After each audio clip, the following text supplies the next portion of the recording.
They say it's not a car, it's a buggy. It's a damn buggy. My mama didn't push me in no goddamn car. Carton of cigarettes, maybe. Oh, hose. I was a preemie baby. Fentanyl alcohol poisoning. Well, not me, my homeboy J. Bird Jr. I went through elementary and high school with it. And if you don't believe me, check the busted paper. I wear Ray-Bans. Would I lie? But no, not me. I didn't have to go through that shit with my family. My uncles raised me right. You ain't gonna be the only pussy-ass youngin' in kindergarten can't hold you alcohol. Them little youngins from the Riverview and Fox Meadow apartments got that fentanyl alcohol poison. You ain't gonna have to eat none of that. Just saying, it's a hard act to follow, nephew. Anyway, I hit my buddy with Narcan one time in the backseat of a Buick.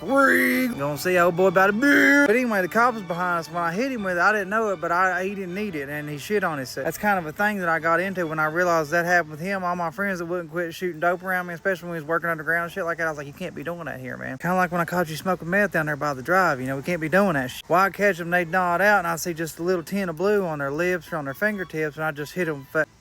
You know, the Narcan man. The Narcan man can. Or like Woody that got caught sniffing my buddy Cody's brother's old lady's panty. The panty man can. Small town shit that most y'all ain't even gonna understand. But if you're still here, listen. Anyway, I hit him with that Narcan. The police was behind us. I don't know why they was behind us. Probably just going home or going somewhere. Maybe just driving on the road because they was in a car. You never can know. But probably not. They was probably following us, and they've been following us because we've been up for 3 or 4 days. And we know shit like that when we've been up for that long. We've been paying attention that long, and the shadow people, they let us know. But anyway, we was all high as boat gas, like I always tell you, and we was burnt out like a light bulb in a trap trailer. My buddy Bad Check Brandon from working the damn coal mines, I've been under the ground for 10.5 fucking hours. Had to catch a ride down back to damn St. Paul with Mickey and his old lady, because ain't none of us goddamn license. She don't neither. Last time I seen her, she was in the back seat of a 94 Cavalier and her head fell off. We had to put it back on for. But anyway, what I'm getting at is I got a hell of a story. If you've done any partying in a day, especially if you've done any partying in small town in the country, then you already know one thing, that most of the good drama, the drama that you don't hear in church or in front of the Catholic church and food pantry day here and all the drama out there,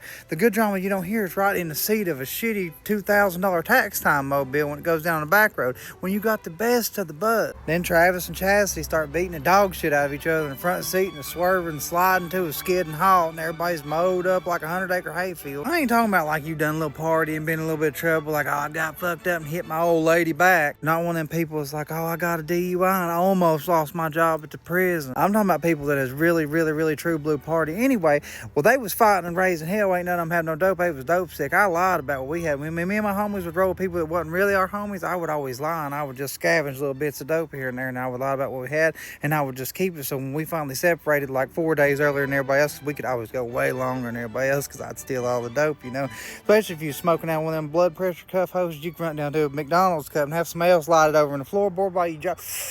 You know, I'm telling all secrets, dry snitching on everybody. I'm just trying to get a laugh.